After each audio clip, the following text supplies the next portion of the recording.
Hindi! Ang nasabi ko na lang, daig ko pa ang naingkanto sa aking naramdaman nang sabihin ni Lola na wala raw siyang nagawa ng aking papakin at gawing pulutan ang expired niyang kimchi matapos kong mawala sa aking sarili ng dahil sa kalasingan. Halos bumaliktad ang aking sikmura at magbabad ako sa pool na concentrated ng Zone Rocks nang ikwento ni Lola kung ano ang aking pinaggagawa.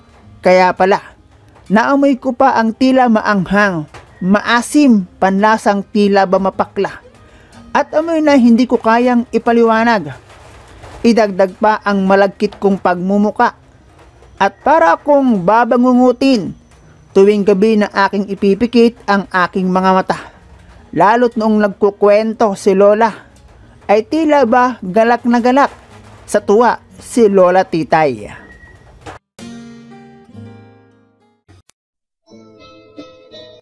Hello guys and welcome dito sa Kasgul TV. At syempre, kung ikaw ay bago dito sa akin channel at trip mo ang ganitong klase ng kwento, palike and subscribe naman dyan.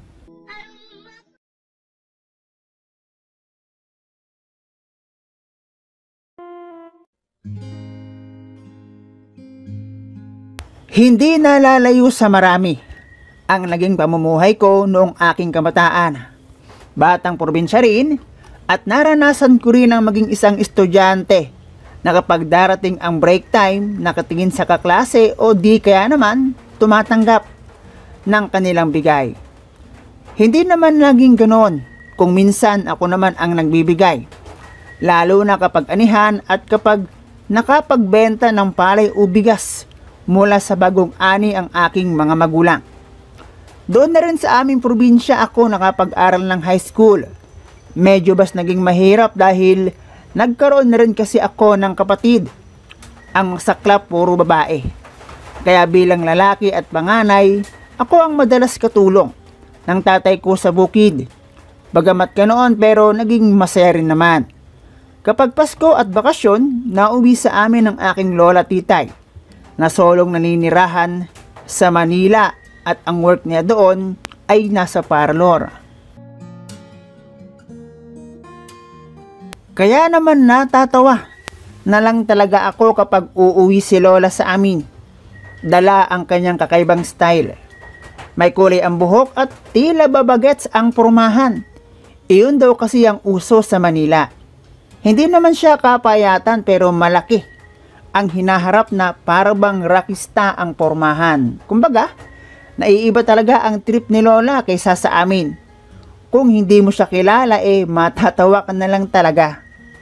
At ang sabi pa niya sa akin, mag-aral daw ako ng kahit 2 taon sa kolehiyo. At doon ako titira sa kanya.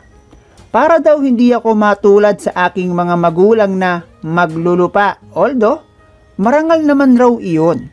At ako ang inaasahan na mag-aangat sa aking magulang sa ganoong sitwasyon ng buhay.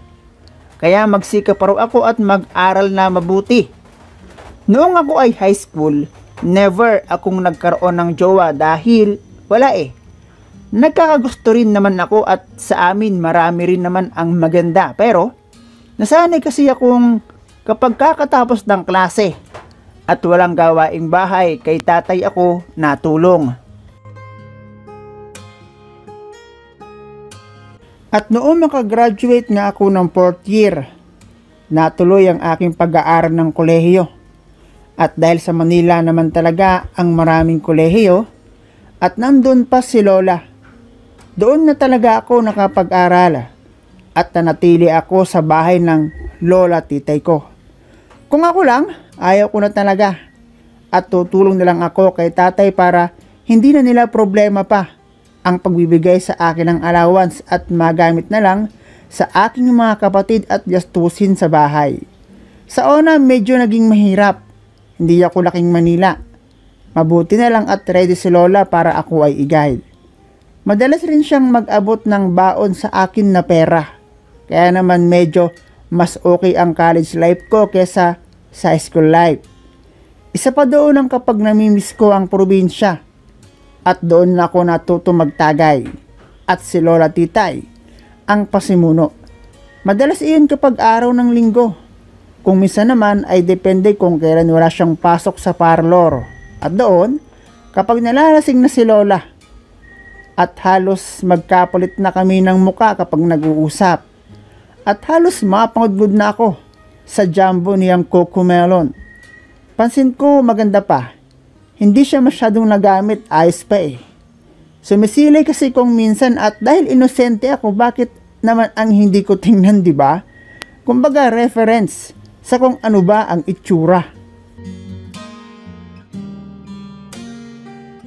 Hanggang sa kapag ako ay nasa labas at pagpapasok ako ng school at nakaka-spot ako ng mga malalaki ang hinaharap, naiisip kong ano kaya ang pakiramdam ng alam nyo na yon. At dahil sa aking mga kakaibang imahinasyon, natutunan ko ang teknik ng mga lehitimong lalaki kapag nagbibinata ang makipag-jack and poy kay Manoy. At sa unang pagkakataon, kahit si Manoy lang ang aking ka-jack and poy, abay ayos din pala. At mukhang nakakatulong pa iyon upang mailabas ang tunay noong gilas. Pansin ko kasi, tulad ng isang panabong na manok, naging matikas ang tindig noon kapag nagagalit.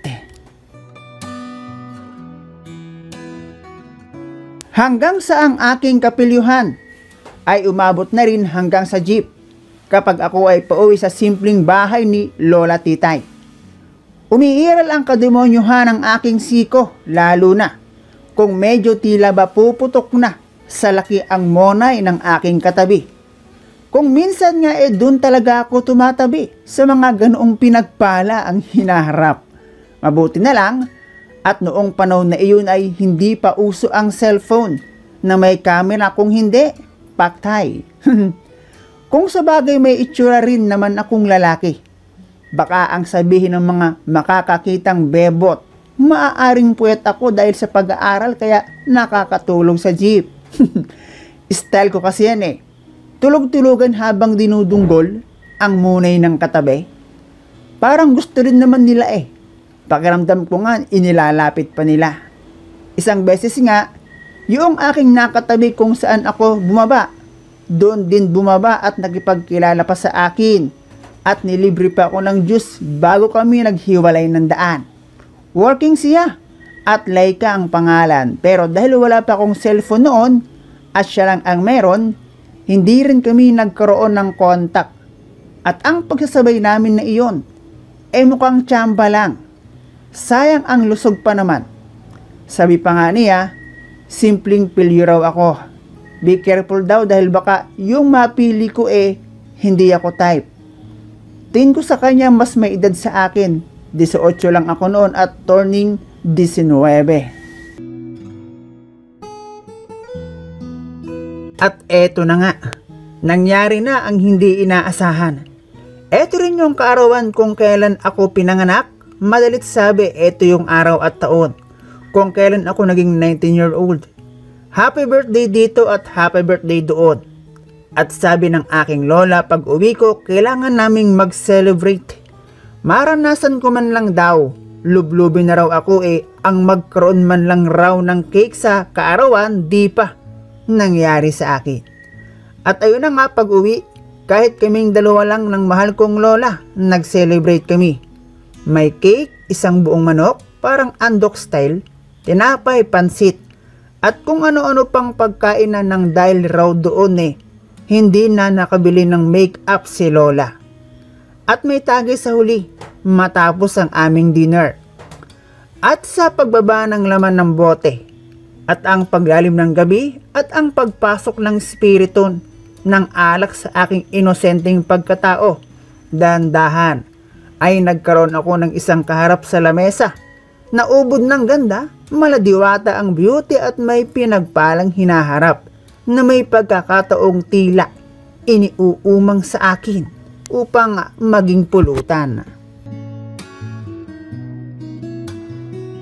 Meron siyang sinasabi na hindi ko maintindihan hanggang sa halos magkapalit na kami ng muka sa sobrang lapit namin kung mag-usap. At doon ay hindi ko na napigilan ang kakaibang espiritu na pumasok sa aking kokote at sinunggaban ko na parang nag-aamok na pusa ang aking kainuman.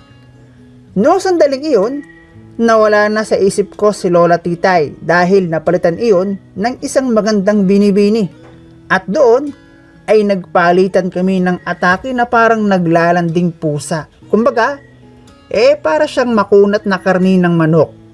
Para bang ayaw na gusto, in other term, parang pakipot ang peg. At doon, pinulutan ko na ang dapat pulutanin. Ang mga bagay na dati niisip ko lang, naganap ng aking birthday. Kainin na ang dapat lamunin, total birthday ko naman. Happy birthday to me.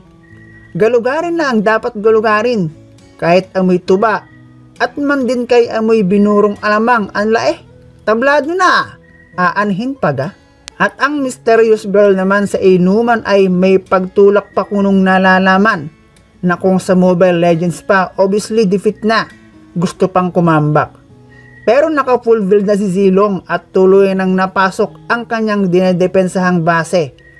At matapos ang di ko sure kung saan ba sumambulat, kung loob ba o labas, ay naglaho ang lahat sa aking paningin at isipan. Umaga. Nang magising ako, hindi ko alam kung anong nangyari pero I'm sure ang dami kong nainom. Pagpihit ko, meron akong nasandalan at pagdilat ko si Lola Titay. Pero ba't ganon? Para akong naalimpungatan sa aking namulatan. Anyari? Napatayo ako mula sa aking kinahihigaan. O Nomar, gising ka na pala. Wika ni Lola Titay. Grabe ka pala, malasing apo. Nawawala ka sa sarili mong katinuan. Kung hindi lang kita apo, baka ipinapulis na ita. Alam mo ba ang pinaggagawa mo kagabi? Hindi na kita napigilan, ang dami ko rin kasing nainom Wika ni Lola Titay. At ang sagot ko, hindi ko alam la. Ang natatandaan ko, iniwan mo ako Tapos may pumalit sa'yo, magandang babae.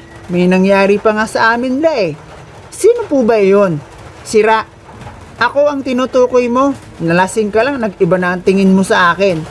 Pero, in fairness apo, mahusay ka.